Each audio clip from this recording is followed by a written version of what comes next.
If you out here trying to build a six-figure vision with a 6-second attention span, science says no can do. Did you know every phone check resets your brain focus cycle to 0? Wait, let me explain what a brain focus cycle is. Every 90 to 120 minutes, your brain goes through something scientists call an ultradian rhythm. That's just Ivy League talk for saying your brain flips between two states. High focus period when you locked in like you just snorted clarity off a vision board, and then recovery periods when your brain tap out like, let me fall back before I get the head button some of these electronics. Here's what that look like in real life. You sit down and finally do that grown folk task, map out your next move, tackle that project you've been ghosting for weeks, and for like an hour you feel unstoppable. Ideas clicking, to-do list getting murked. You moving like a motivational poster with a felony record. Then bam, 90 minutes in, your focus starts to fade. You reading the same sentence 3-4 times, scrolling thirst traps, snacking on shit you ain't got no business snacking on, jumping back and forth between the 35,000 tabs you got open on your browser. And here's where most folks start messing up. They view this moment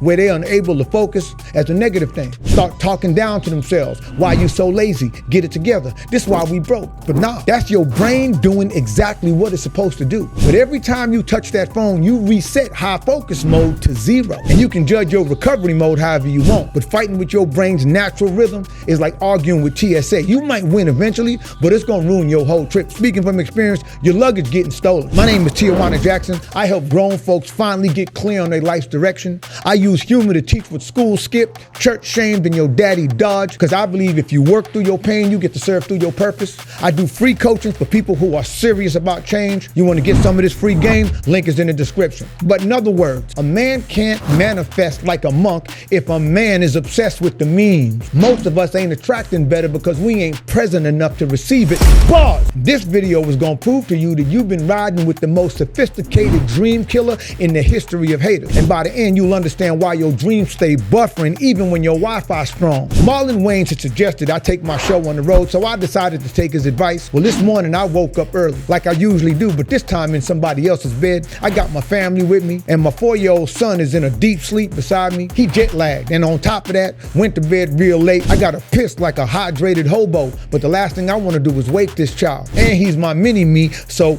the minute I get out of bed, he gonna jump up in a panic. I don't know if you've ever experienced this, but for some reason, as I laid there thinking about my future, my relationships, my problems, my blessings, my potential, it felt as though my thinking was more of a full body experience. It just felt more warm, more real. Like I peed my bunk and just laid there while it was still warm. My thinking felt physical, emotional, and vibrational. So I reached for my phone. Didn't even open social media, just checking my online community, but that was all it took. Boom, that full body, warm, grounded moment of being so deep in thought it felt real, gone, instantly. Gone like a tax return that came on the same day as a sneaker drop. You think your phone is a tool? Nah, that shit got a soul, a body count, and skeletons in the closet just like you. And I'm gonna break down exactly how your phone keeps you living beneath your potential. So I quickly put the phone down, dropped that shit like Ziplocs on a hot block, and tried to get back to being deep in thought, wanting to feel that same energy, but it was gone. That moment of imagining my dream so vividly could not be recaptured. My concentration was back to the same pedestrian level as everybody else in the rat race. What happened? Raise your hand if your iPhone knows more about your exes than your therapist do. So when you pick it up, you're not just checking notifications. You re-entering a digital graveyard of past versions of yourself. Memories you didn't choose to revisit, energy you didn't consent to carry. Just like that, clarity disappears. The deeper dialogue between you and your future self cut short. So yeah, of course my thoughts felt deleted the second that phone came to mind, and research backs this up. But before we do that, now would be a great time to hit the like button if you like something, and if you're motivated as hell, hit that notification bell. But if you're really trying to see this channel grow, share this with your folks. Like I was saying, studies have confirmed just having your phone in the room, even if it's face down and silent, it still got your brain running like you left the stove on. You ain't even touched it, but your focus on some hocus pocus shit. That brain drain got your mind leaking. You trying to get back in flow, but your attention out here limping like it caught a beat down. The average person checks their phone over 90 times a day, and 85% of Americans own a smartphone, which means we out here praying for peace while cuddling up with the very thing making us anxious. We out here hoping for change, but our focus is estranged. Pause! You ever lose your train of thought because you got jumped by a notification? Each notification or just glancing at your phone can trigger emotional responses, making it harder to reconnect with your initial train of thought. Actor, director, and writer Romani Malco recently did a coaching at my online correctional facility, and here's what he had to say about it. So that's what science says. Now let's talk about my personal experience. And I don't know if a lot of you know this, but back in 91, I was a rapper. I had a #1 rap song on the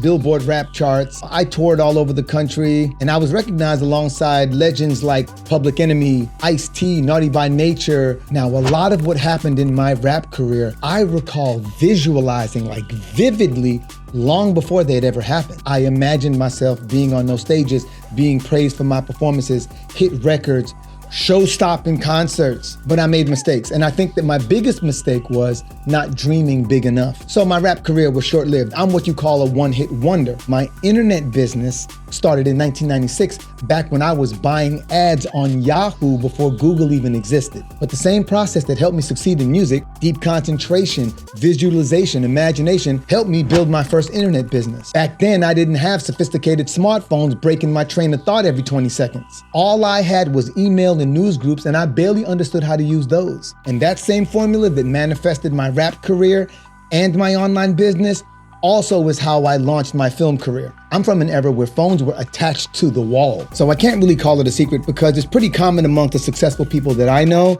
They have this ability to get into the zone of deep, uninterrupted concentration and visualization and quickly act on the insights that come to them in the process. But that right there explains why I too have been struggling to manifest the next phase of my life. I should have been wrote a book by now, like Marlon said. Funny like me need to be doing live shows and writing another Tijuana Jackson movie. Science says the distinguishing factor between me and my competition, my more successful peers, and the people where I want to be is their ability to concentrate. And honestly, my concentration has been severely compromised. Not because I'm not capable, but because my attention's been taken hostage. Aside from all the responsibilities of having to maintain a family, be a father and a provider, I'm not settling into my work and using the deep concentration it takes to do more and talk less. The phone ain't just a tool, it's a trigger for memories, emotions, and distractions that can instantly disrupt deep embodied thought. To reclaim those moments of full body reflection and to manifest your next big move, sometimes the best thing you can do is simply put the phone in another room and turn it off. Sometimes the glow up starts right there.